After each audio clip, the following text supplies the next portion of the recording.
चलिए, कल वाला क्वेश्चन कर लिया आप लोगों ने। ठीक है, इजी था वो काफ़ी। तो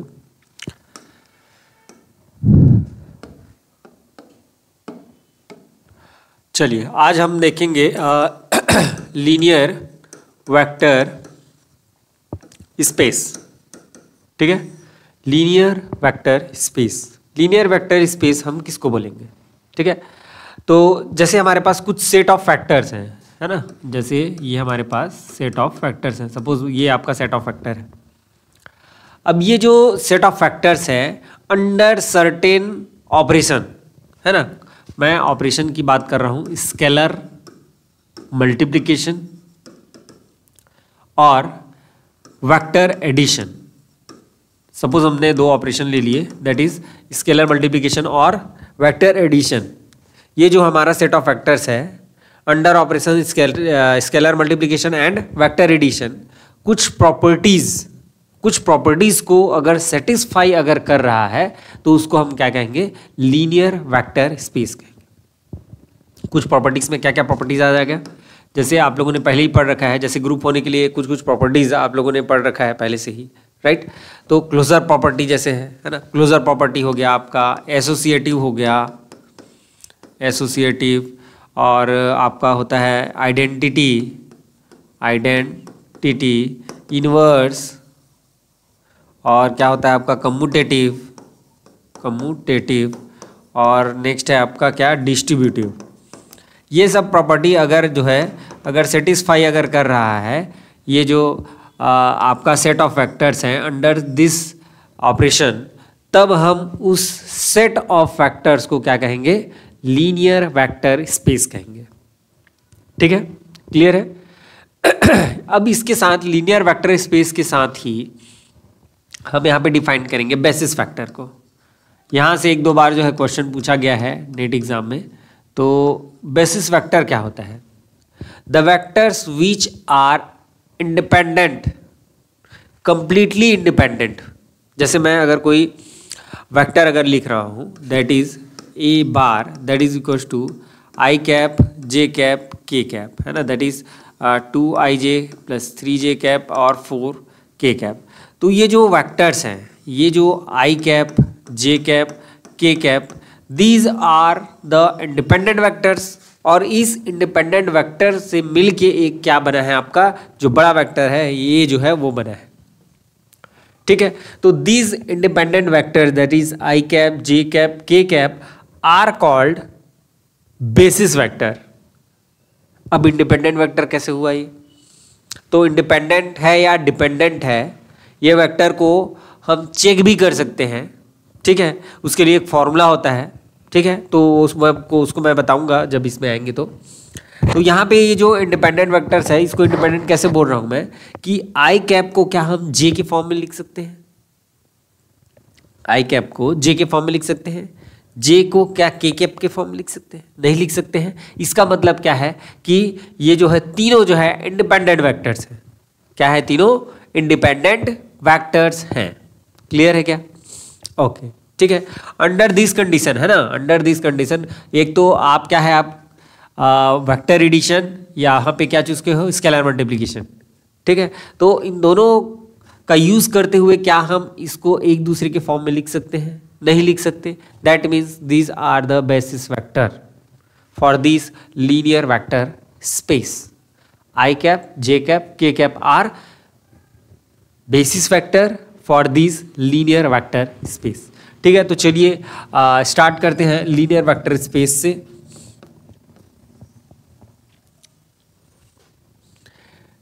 इफ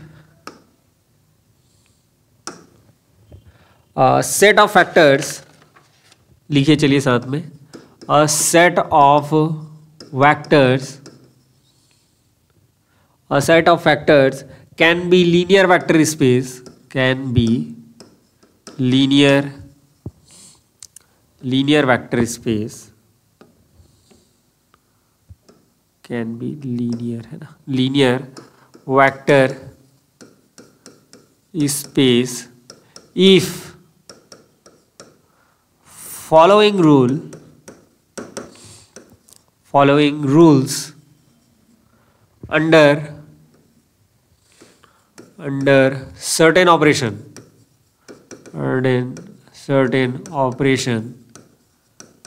कौन कौन सा? Scalar multiplication,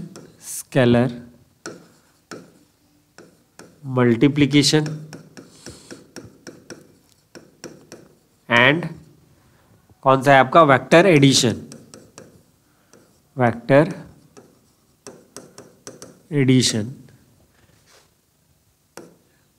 is satisfied. अब ये रूल कौन कौन से हैं उसका डिस्कशन कर लेते हैं। तो रूल है आपका, पहला है दैट इज क्लोजर प्रॉपर्टी। तो सपोज हमारे पास कुछ वेक्टर्स हैं, कौन कौन से वेक्टर्स हैं आपके? देखिए वेक्टर्स हैं आपके, that is u, v, w, that all belongs to g। ये सभी किस में बिलोंग कर रहे हैं? g में बिलोंग कर रहे हैं। तो u प्लस v भी अगर g में बिलोंग कर रहा है, या v प्लस w या v प्लस w, ये सभी जो है किस में? g पे बिलोंग कर रहे हैं। तो ये क्या किसको सेटिस्फाई करेगा? क्लोजर प्रॉपर्टी को सेटिस्फाई करेगा। ठीक है। देन नेक्स्ट नंबर 2 है आपका एसोसिएटिव प्रॉपर्टी।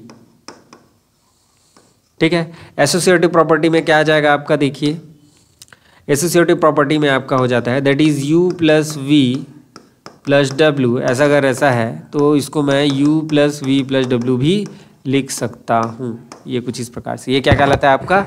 एसोसिएटिव प्रॉपर्टी कहलाता है। नेक्स्ट वन है आपका that is number 3 identity property या आइडेंटिटी एलिमेंट करके आप जानते हो इसको।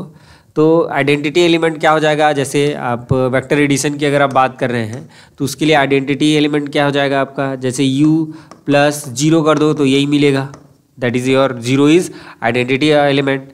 और अगर मैं k इंटू 1 कर दिया तो ये क्या मिलेगा? k मिलेगा। तो that is also 1 is 0 for vector addition and 1 for scalar multiplication, right. Then next है आपका दैट इज नंबर 4 इनवर्स। ये जो इनवर्स प्रॉपर्टी जो होता है ये केवल आपका एडिशन के लिए होता है, that is u plus minus u, that is your identity. अगर ये दोनों मिलकर क्या कर देते हैं, अगर किसको 0 अगर ले आते हैं, आइडेंटिटी एलिमेंट को अगर ले आते हैं, तो ये जो माइनस u है वो उसका क्या हो जाएगा? u का इनवर्स हो जाएगा, right. Not valid for scalar multiplication, ये स्केलर मल्टीप्लिकेशन के लिए नहीं होता है। ठीक है। देन नेक्स्ट है आपका नंबर 5 है आपका डिस्ट्रीब्यूटिव प्रॉपर्टी। डिस्ट्रीब्यूटिव प्रॉपर्टी में क्या होता है आपका कि जैसे u प्लस v है और इसमें हम w मल्टीप्लिकेशन कर रहे हैं तो ये दोनों में डिस्ट्रीब्यूट हो जाएगा, ये कुछ इस प्रकार से। और ये v that is v plus कितना इंटू कितना हो जाएगा? w हो जाएगा। या अगर मैं स्केलर्स की अगर मैं बात करूं, ये a और b क्या है आपके? स्केलर है, तो ये क्या हो जाएगा आपका? au प्लस bu, ये कुछ इस प्रकार से। नंबर 6 नेक्स्ट है आपका क्या? Commutative property. ठीक है। तो कम्यूटेटिव प्रॉपर्टी क्या हो जाएगा आपका? कम्यूटेटिव प्रॉपर्टी क्या हो जाएगा आपका? That is u plus v जो है किसके इक्वल हो जाएगा? v प्लस u के इक्वल हो जाएगा। या इसमें अगर हम देखें तो k डॉट u जो है that is equal to u dot k के इक्वल होगा, राइट। तो ये क्या हो जाएगा? कम्यूटेटिव प्रॉपर्टी को सेटिस्फाई करेगा। If all these properties satisfied then it is called linear vector space. क्या कहलाएगा ये? लीनियर वेक्टर स्पेस कहलाएगा जब ये सारी जो प्रॉपर्टीज़ हैं उसको ये क्या करेगा? सेटिस्फाई करेगा। जो सेट ऑफ फैक्टर हमने जो लिया था पहले, है ना, सेट ऑफ फैक्टर्स जो हमने लिया है वो क्या कहलाएगा? आपका लीनियर वेक्टर स्पेस कहलाएगा अगर ये सारे जो प्रॉपर्टीज़ हैं उसको क्या कर रहा है? वो सेटिस्फाई कर रहा है। ठीक है। इफ़, आगे देखिए, if vector A1, vector A2, vector A3 up to so on are independent vectors,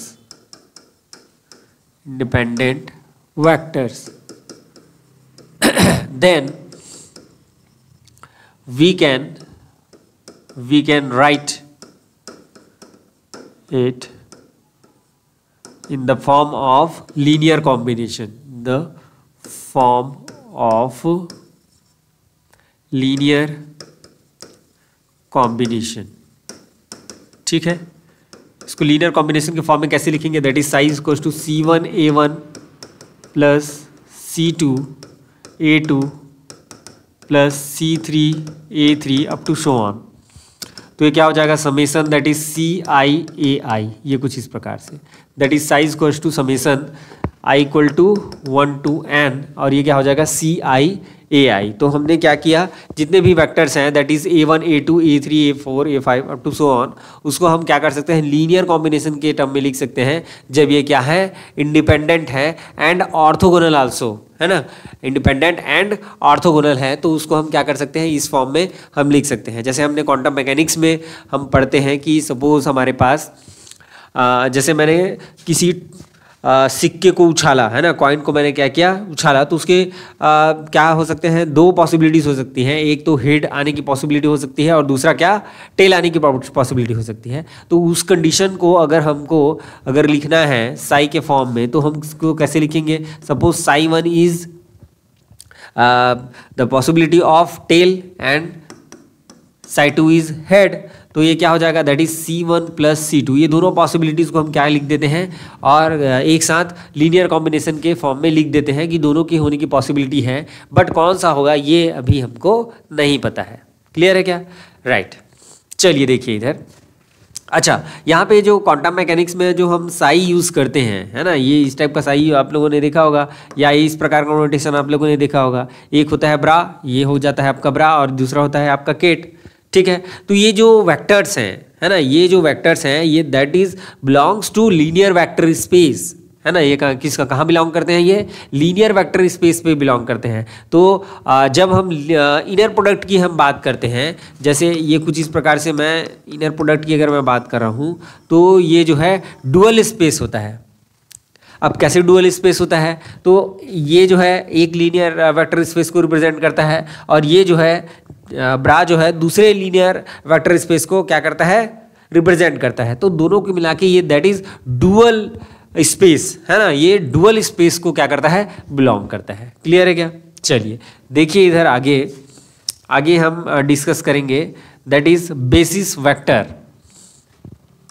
आगे हम देखेंगे that is basis vector,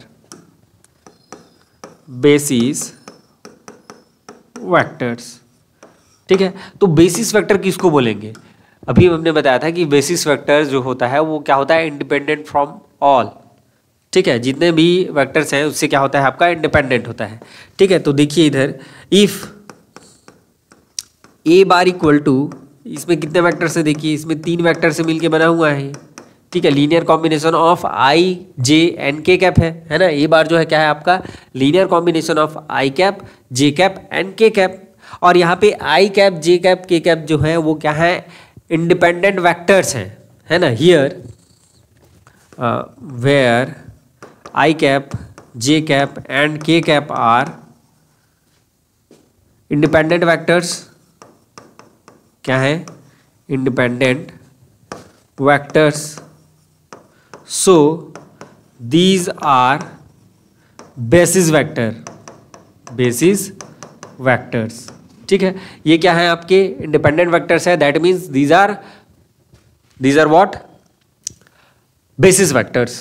clear है क्या? चलिए देखिए इधर, और हाँ, यहाँ पे देखेंगे कि आपका आई कैप, जे कैप और के कैप जो है ना, जैसे इसको हमने लीनियर कॉम्बिनेशन में जैसे लिखा हुआ है, तो ये आई कैप और जे कैप जो है ये क्या होंगे, आपके ऑर्थोगोनल होंगे। सपोज कोई वेक्टर ए है और उस वेक्टर को मैं लीनियर कॉम्बिनेशन में लिखा हूँ, that is 2i cap plus 3j cap और plus 4j cap 4k cap, तो ये जो आई जे के जो होगा ये क्या होगा, ऑर्थोगोनल होगा। ठीक है, क्या होगा आपका, ऑर्थोगोनल होगा, है ना। And I cap, J cap and K cap are orthogonal vectors, orthogonal vectors, right. ठीक है, अब सपोज हम एक एग्जांपल लेते हैं, यहाँ पे एक एग्जांपल लेते हैं। सपोज हमारे पास ये कुछ इस प्रकार से एक वेक्टर हो गया और ये जो हमारा दूसरा वेक्टर हो गया, ये दूसरा वेक्टर हो गया, है ना। ये दो वेक्टर्स हमने ले लिए, ठीक है। तो सपोज ये आपका ए बार है, ठीक है, और ये क्या है आपका एन कैप है। तो ए बार इस डायरेक्शन में है, वो आपका एक्स डायरेक्शन हो गया, और ये सपोज रैंडम डायरेक्शन में है, जिस डायरेक्शन में हम क्या ले रहे हैं, यूनिट वेक्टर एन कैप को ले रहे हैं। और यहाँ पे सपोज हमारा जो है that is your I cap, है ना। इधर क्या है आपका एक्स डायरेक्शन है, तो आई कैप होगा। अब सपोज मैं कोई तीसरा यहाँ पे वेक्टर को अगर लेना चाह रहा हूँ, कौन सा वेक्टर लेना चाह रहा हूँ, तीसरा वेक्टर लेना चाह रहा हूँ, दैट इज़ लाइक दैट। ठीक है, suppose C bar equal to है इसका value A I cap plus B N cap, ये कुछ इस प्रकार से है वेक्टर। ठीक है, हाँ, तो मैं कैसे इसको लिखूंगा उसको देख लेते हैं, है ना। तो यहाँ पे जो एन कैप जो है हमारा यूनिट वेक्टर है, एन कैप क्या है हमारा, यूनिट वेक्टर है। तो एन कैप जो है क्या ये बेसिस वेक्टर है, ठीक है। हमारा क्वेश्चन क्या है कि यहाँ पे जो मैंने एन कैप लिया हुआ है वो क्या बेसिस वेक्टर है या नहीं है ना। या तो हो भी सकता है या तो नहीं भी हो सकता है, ठीक है। तो क्या ये बेसिस वेक्टर है क्या, तो उसको हम चेक करते हैं। तो सपोज इसके बीच का एंगल जो है कितना है आपका 120 डिग्री है, तो that is N cap is equal to कितना हो जाएगा आपका cos 120 degree I cap plus ये क्या हो जाएगा आपका that is sine 120 degree J cap. तो ये इसका वैल्यू कितना हो जाएगा, that is -1/2 I cap plus ये कितना हो जाएगा √3/2, हाँ, ये क्या हो जाएगा जे कैप। तो यहाँ पे देखेंगे कि ये जो एन कैप है, N cap is not a basis vector, but we can convert into basis vectors. ठीक है, here N cap is not a basis vector, but we can write it in the form of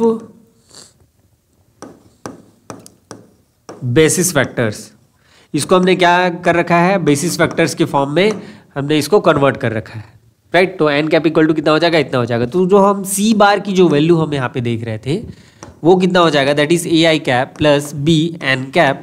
तो ये हो जाएगा आपका A I cap plus B N cap कितना है -1/2, that is I cap plus √3/2 that is J cap. तो ये कितना हो जाएगा a - b/2 I cap plus b √3/2 J cap, ये कुछ इस प्रकार से। तो that is your C bar. C bar को हमने क्या लिख दिया, यहाँ पे आई कैप और एन कैप के फॉर्म में था, जो कि क्या है आपके यूनिट वेक्टर्स है, not basis vector. Unit vectors I cap तो बेसिस वेक्टर है बट एन कैप नहीं था, तो हमने एन कैप वो क्या कर दिया, बेसिस वेक्टर्स के फॉर्म में उसको लिख दिया। तो ये कुछ इस प्रकार से बेसिस वेक्टर के फॉर्म में उसको हम क्या कर सकते हैं, कन्वर्ट कर सकते हैं। ठीक है, चलिए एक और एग्जाम्पल जैसे हम देखते हैं। सपोज हमारे पास दो वेक्टर्स हैं, है ना।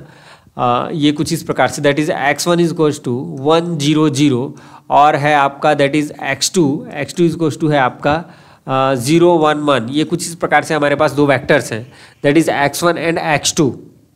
तो क्या ये लीनियरली इंडिपेंडेंट है, डिपेंडेंट है, ठीक है। या बोल सकते हैं जैसे हमको इसका ऑर्थोगोनैलिटी अगर हमको चेक करना है, तो ये क्या ऑर्थोगोनल है, तो ऑर्थोगोनल है कि नहीं है, इसको हम चेक करने के लिए क्या करते हैं, that is x1 dot x2 that is equals to ये क्या हो जाएगा 1 0 0 और ये क्या हो जाएगा 0 1 1, ये कुछ इस प्रकार से।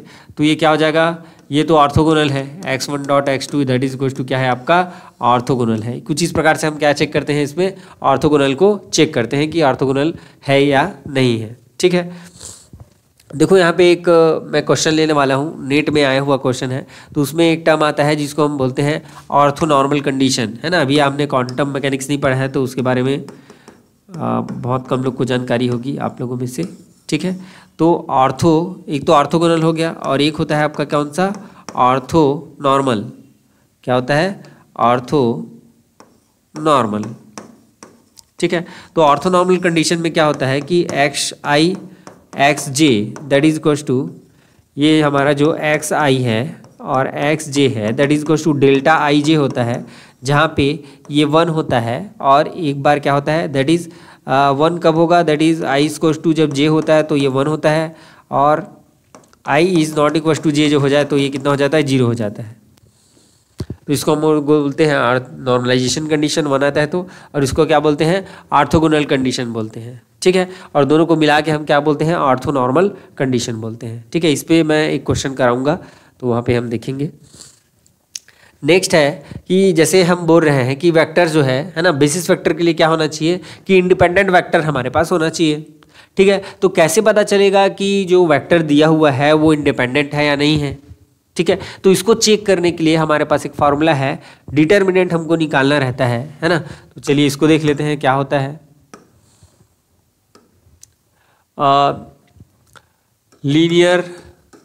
लीनियरली इंडिपेंडेंट और डिपेंडेंट वेक्टर्स, राइट। कैसे चेक करेंगे, तो सपोज हमारे पास 3 वेक्टर्स हैं, that is A X is equals to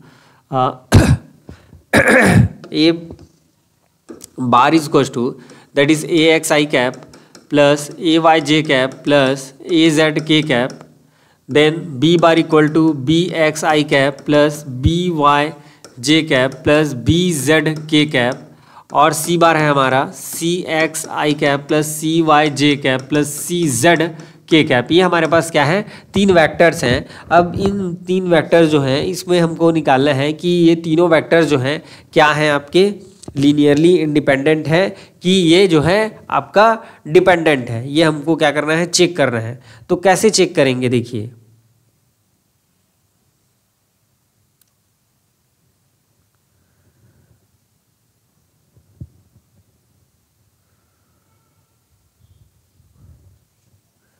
कैसे चेक करेंगे। हाँ, तो देखिए इसके लिए हमको एक डिटर्मिनेंट बनाना पड़ेगा, that is A X A Y A Z B X B Y B Z, और क्या होता है आपका C X C Y C Z. ये कुछ इस प्रकार से हैं।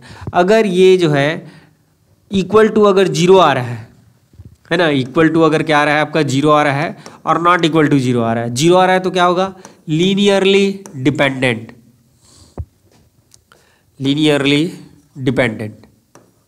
अगर 0 आ जा रहा है तो ये क्या हो जाएगा, लीनियरली डिपेंडेंट हो जाएगा, और ये क्या हो जाएगा, लीनियरली इंडिपेंडेंट। अगर 0 अगर नहीं आ रहा है तो लीनियरली क्या हो जाएगा, इंडिपेंडेंट हो जाएगा। ये कुछ इस प्रकार से होगा। क्लियर है क्या। अगर आपको सेट ऑफ फैक्टर्स दिया हुआ है और वेक्टर का आप क्या निकालोगे, डिटर्मिनेंट निकालोगे, तो डिटर्मिनेंट अगर 0 अगर आ जा रहा है तो उसको क्या बोलेंगे, लीनियरली डिपेंडेंट वेक्टर्स, और नॉट इक्वल टू 0 अगर आ गया तो लीनियरली इंडिपेंडेंट वेक्टर्स, राइट। चलिए अब इस पे बेस्ड एक क्वेश्चन कर देते हैं ताकि आपको सारा चीज़ जो है क्लियर हो सके, अच्छे से समझ में आ सके। तो क्वेश्चन है आपका, if vectors that is A bar equals to I cap plus J cap plus K cap, B bar equals to है 2i cap plus 3j plus 4k cap, और सी बार है हमारा 1i plus 5j plus alpha K cap, are linearly dependent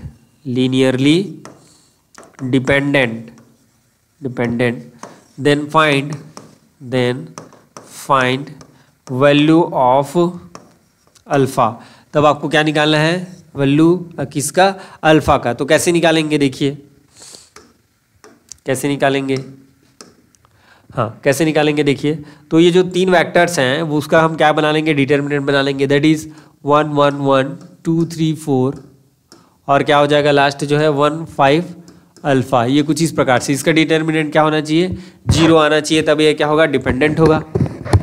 और question में पहले से दिया हुआ है कि ये क्या है, डिपेंडेंट है, तो मैं इक्वल टू 0 कर दिया, राइट। चलिए देखिए इधर, तो 1 ये कितना हो जाएगा आपका 3 अल्फा, और ये कितना हो जाएगा आपका -20 और -1 से इससे सॉल्व करोगे तो कितना हो जाएगा 2 अल्फा -4 और नेक्स्ट क्या हो जाएगा 1 और ये कितना हो जाएगा आपका 10 माइनस कितना हो जाएगा 3 हो जाएगा, दैट इज इक्वल टू कितना हो जाएगा आपका 0 हो जाएगा ये। तो ये हो जाएगा 3 अल्फा -10 और ये कितना हो जाएगा -2 अल्फा +4 और ये कितना हो जाएगा +7 दैट इज इक्वल टू 0। तो ये कितना बचेगा अल्फा बचेगा और यहाँ पे कितना हो जाएगा 4 + 7 11 तो माइनस कितना हो जाएगा आपका 9 हो जाएगा that is equal to 0। Then alpha is equal to कितना हो जाएगा आपका 9 हो जाएगा। तो अल्फा अगर इक्वल टू अगर 9 है तो जो सेट ऑफ फैक्टर्स दिया हुआ है वो क्या होगा आपका लीनियरली डिपेंडेंट वेक्टर होगा, ठीक है क्या। चलिए तो नेक्स्ट आगे बढ़ते हैं हम। आगे हम देखने वाले हैं जो नेट में जो क्वेश्चन आया हुआ है उसको, है ना, नेट में जो क्वेश्चन आया हुआ है 2 क्वेश्चन हम डिस्कस करेंगे और दोनों से जो है काफ़ी कुछ आप लोग को सीखने को मिलेगा। तो फर्स्ट वाला जो अभी आने वाला है उसमें वो तो कंप्लीट जो है बेसिस वेक्टर के फॉर्म में है, ठीक है। सेकेंड वाला भी बेसिस वेक्टर के कॉन्सेप्ट से ही आया हुआ है, तो दोनों क्वेश्चन को हम देखेंगे। तो देखिए इधर क्वेश्चन हम लिख लेते हैं पहले। Consider the set of factors, साथ में आप लोग भी लिख लीजिए, consider the set of vectors. कौन कौन सा है सेट ऑफ फैक्टर्स आपका, दैट इज 1/√2 1 1 0 1/√2 दैट इज 0 1 1 और नेक्स्ट क्या है आपका दैट इज 1/√2 1 0 1। हाँ फर्स्ट, इसका फर्स्ट ऑप्शन है आर ऑर्थोनॉर्मल। पहला तो क्या बोल रहा है ये, क्या ये ऑर्थोनॉर्मल है। दूसरा बोल रहा है कि क्या ये लीनियरली क्या है आपके डिपेंडेंट है, सॉरी इंडिपेंडेंट है। क्या ये लीनियरली इंडिपेंडेंट वेक्टर्स हैं। Number C can not form basis, क्या ये बेसिस को फॉर्म करेंगे, कैन नॉट फॉर्म बेसिस, क्या ये बेसिस को फॉर्म करेंगे। Number D 1/√2 that is 1 1 0 can be written in the form of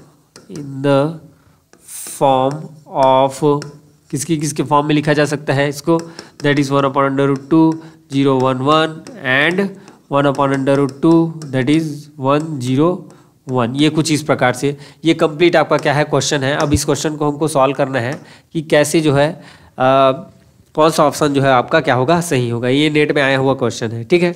चलिए देखिए इधर, तो पहला जो चेक करना है वो क्या है आपका कि ऑर्थोनॉर्मल कंडीशन को यहाँ पे चेक करना है। तो सपोज ये हमारा x1 हो गया, ये हमारा x2 हो गया और ये कितना हो गया आपका x3 हो गया, ठीक है।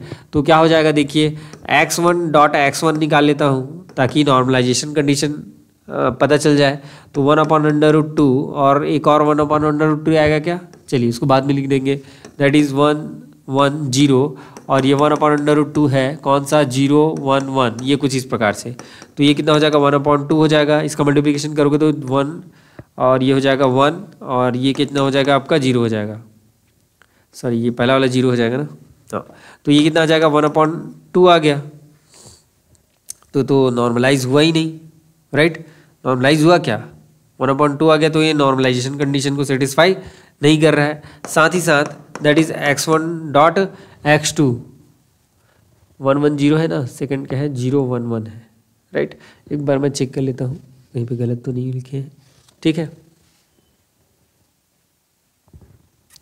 ओके यहाँ पे मल्टीप्लिकेशन को चेक कर लेते हैं, दैट इज 1 × 0 इज 0 1 × 1 इज 1 और 0 × 1 इज 0, ठीक है। 1 मिनट मैं चेक कर लेता हूँ 1 0 1, हाँ ठीक है।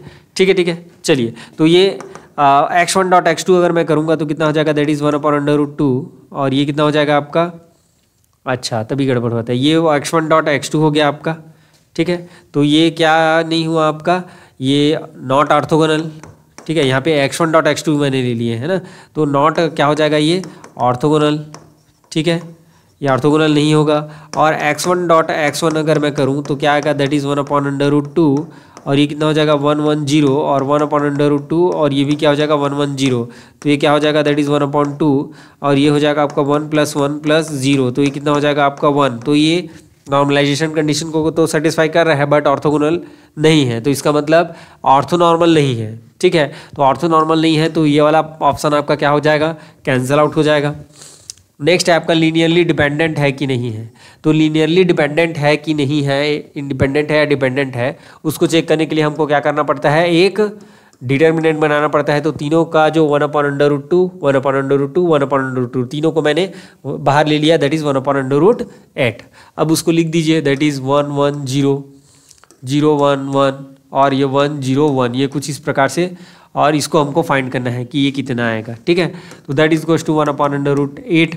अब इसको सॉल्व कर दीजिए, 1 से सॉल्व करोगे तो ये 1 आ जाएगा, इससे 1 से सॉल्व करोगे तो ये कितना हो जाएगा, हाँ इससे 1 से सॉल्व किए तो कितना आ गया आपका 1 आ गया, इससे सॉल्व किए तो कितना हो जाएगा, दैट इज़ -1, और ये भी -1 हो जाएगा, और यहाँ पे कितना हो जाएगा, ये 0 हो जाएगा। तो ये कितना हो जाएगा 1/√8, और ये कितना हो जाएगा आपका 2 हो जाएगा। ठीक है, that is not equal to 0, इसका मतलब क्या है, ये लीनियरली आपका इंडिपेंडेंट है। नॉट इक्वल टू 0 हो जाएगा, इसका मतलब क्या होगा आपका लीनियरली इंडिपेंडेंट हो गया। और अगर लीनियरली इंडिपेंडेंट है तो यहाँ पे दिख रहा है क्या, हाँ बी ऑप्शन आपका क्या हो जाएगा, सही हो जाएगा, लीनियरली इंडिपेंडेंट। ठीक है, अब ऑप्शन सी और डी जो है वो सही क्यों नहीं है उस पर भी विचार कर लेते हैं। तो कैन नॉट फॉर्म बेसिस है ना, ये सी क्या बोल रहा है, कैन नॉट फॉर्म बेसिस, तो कैन नॉट फॉर्म बेसिस बोल रहा है, बट ये तो इंडिपेंडेंट वेक्टर्स हैं। और अभी हमने देखा था कि बेसिस वेक्टर जो है वो क्या करती हैं, बेसिस वेक्टर जो है इंडिपेंडेंट होता है तभी होता है, राइट, इंडिपेंडेंट होता है तो क्या होता है, बेसिस वेक्टर होता है। तो ये तो लीनियरली इंडिपेंडेंट है, इसका मतलब क्या होगा, ये क्या होगा आपका फॉर्म करेगा बेसिस वेक्टर, तो ये भी क्या हो जाएगा आपका कैंसिल हो जाएगा, क्योंकि अगर लीनियरली इंडिपेंडेंट है तो ये बेसिस वेक्टर फॉर्म करेंगी, बट ये क्या बोल रहा है, कैन नॉट फॉर्म बोल रहा है, तो ये क्या हो जाएगा, कैंसिल आउट हो जाएगा। देन नेक्स्ट क्या बोल रहा है आपका 1/√2 1 0 0 can be written in the form of this and this. अब इसका क्या होगा, अब इसमें ये बोल रहा है कि इसको हम जो है इन दोनों के फॉर्म में लिख सकते हैं क्या, मतलब x1 को x2 और x3 के फॉर्म में हम लिख सकते हैं क्या, क्या लिख सकते हैं क्या, ऐसा नहीं लिख सकते। क्यों नहीं लिख सकते, क्योंकि ये इंडिपेंडेंट वेक्टर्स हैं, क्या है आपके इंडिपेंडेंट वेक्टर्स हैं, इस वजह से हम ऐसा नहीं कर सकते। लीनियरली इंडिपेंडेंट बोल रहे हैं ना, अगर डिपेंडेंट आता तो हाँ उसको डेफिनेटली हम क्या कर सकते थे, उन दोनों के फॉर्म में लिख सकते थे। क्लियर, चलिए अब आगे देखते हैं, एक और क्वेश्चन हम देखने वाले हैं यहाँ पे।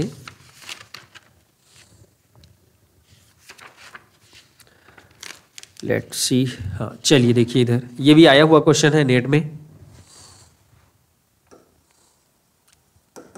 क्या बोल रहा है, matrix corresponding to matrix corresponding to differential operator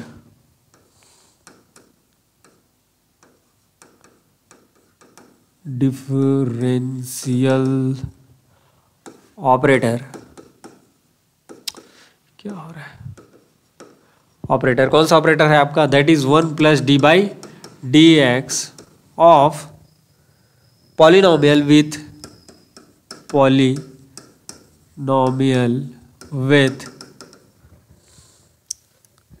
degree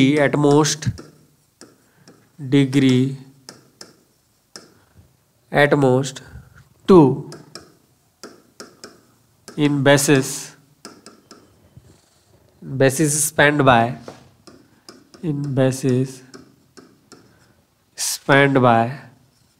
that is f1 = 1, f2 = x and f3 = x²। ठीक है, ये आपके क्या है, बेसिस है। क्या बोल रहा है, ओवरऑल मैट्रिक्स हमको क्या करना है, फाइंड करना है यहाँ पे, matrix corresponding to differential operator, ये डिफरेंशियल ऑपरेटर हमको दिया हुआ है, ठीक है, of polynomial with degree at most 2। ये जो पॉलिनोमियल है वो क्या फॉर्म करेगा, उसमें जब ऑपरेट करेंगे तो हमको एक मैट्रिक्स मिलेगा। ठीक है, डिफरेंशियल ऑपरेटर है, उसमें ये फंक्शन को अगर हम ऑपरेट करेंगे तो क्या मिलेगा, पॉलिनोमियल मिलेगा, राइट। यही बोल रहा है ये क्या बोल रहा है कि हमारा जो पॉलिनोमियल है ना, ये जो हमारा पॉलिनोमियल है ये कैसे मिलेगा, दैट इज गोस टू, ये हमारा जो डिफरेंशियल ऑपरेटर है, सपोज डी इक्वल टू क्या है आपका 1 + d/dx है, ये ऐसा है। अब इसमें मैं क्या कर रहा हूँ, फंक्शन को ऑपरेट कर रहा हूँ तो ये क्या देगा, पॉलिनोमियल देगा। ठीक है। और डिग्री 2 है ना, यहाँ पे कितना है जो पॉलिनोमियल हमको मिलेगा वो डिग्री 2 का है, ठीक है। और यहाँ पे जो फंक्शन है ना, ये क्या है, ये बेसिस है आपका, that is 1x and x square, ठीक है। चलिए तो देखते हैं इसको। तो यहाँ पे let polynomial P X equals to है हमारे पास, that is C naught plus c1x plus c2x square, ये हमारा क्या है, पॉलिनोमियल है, ये कुछ इस प्रकार से। तो देखिए पहला मैं किसके लिए ले रहा हूँ, f1 इक्वल टू 1 के लिए, f1 इक्वल टू 1 के लिए क्या हो जाएगा इसमें रखेंगे तो ये तो पॉलिनोमियल है आपका, that is C not c1x plus c2x square that is equals to 1 plus D by D X. और ये क्या हो जाएगा, f1 का वैल्यू कितना हो जाएगा, 1 हो जाएगा। तो यहाँ पे तो ये 0 हो जाएगा और यहाँ पे कितना आ जाएगा, 1 आ जाएगा, that is C not 1 c1x plus c2x square. ये समझ में आया। अब हम कंपेयर कर देते हैं, सी नॉट का वैल्यू निकाल लेते हैं, सी1 का वैल्यू निकाल लेते हैं और सी2 का वैल्यू निकाल लेते हैं। तो कितना आया आपका, that is C not equal to 1 and C one equal to 0 and C two equal to also 0। तो यहाँ पे जो आपका मैट्रिक्स जो मिलेगा that is column matrix, that is 1 0 0, ये कुछ इस प्रकार से मिल गया। क्लियर है क्या। नेक्स्ट क्या बोल रहा है, देखिए इधर नेक्स्ट बोल रहा है सेकंड जो है that is f2 equal to कितना है आपका x है, f2 कितना है आपका x है। तो इस कंडीशन में क्या हो जाएगा, पॉलिनोमियल हमारा that is c1x plus c2x square है, दैट इज इक्वल्स टू कितना हो जाएगा, that is 1 plus D by D X into कितना हो जाएगा आपका x हो जाएगा। तो x और d बाई डी एक्स एक बार डिफ्रेंशिएशन करेंगे तो कितना हो जाएगा, 1 हो जाएगा। और यहाँ पे कितना आ जाएगा, C naught plus c1x plus c2x squared.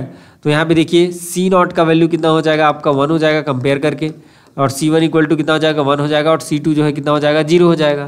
तो यहाँ पे जो हमको मिलेगा x जो है दैट इज़ 1 1 कितना हो जाएगा, 0 हो जाएगा। यहाँ पे जो x2 है that is your x1, this is your x2, right. अब अगर हम थर्ड अगर हम बात करें that is f3 equal to कितना होता है आपका, कितना दिया हुआ है, दैट इज़ एक्स स्क्वायर। तो उसको अगर हम यहाँ पे देखें तो कितना हो जाएगा, C naught plus c1x plus c2x square that is equals to 1 plus D by D X into कितना हो जाएगा आपका, दैट इज एक्स स्क्वायर्ड। तो ये कितना हो जाएगा, एक्स स्क्वायर प्लस कितना हो जाएगा, 2x हो जाएगा। और यहाँ पे C naught plus c1x plus c2x squared. तो सी नॉट तो यहाँ पे 0 हो गया, c1 कितना हो गया आपका, 2 हो गया, और c2 कितना हो जाएगा आपका, 1, फिर से 1 हो जाएगा। तो यहाँ पे जो हमारा x3 जो बनेगा, x3 जो है कितना हो जाएगा आपका, 0 2 1, क्या हो जाएगा, 0 2 1। अब जो हम मैट्रिक्स चाहते हैं, जो हमको चाहिए matrix that is m is equals to x1 x2 x3, तो ये ऐसा हो जाएगा, कितना हो जाएगा आपका, देखिए दैट इज 1 0 0, और क्या है आपका नेक्स्ट 1 1 0, और नेक्स्ट क्या हो जाएगा 0 2 1। तो ये आपका जो मैट्रिक्स हम फाइंड करना चाहते थे वो मैट्रिक्स का वैल्यू है। तो कुछ इस प्रकार से हम क्या करेंगे, इसको निकालने के, ठीक है। ओके तो लिख लीजिए, इसको कंप्लीट लिख लीजिए।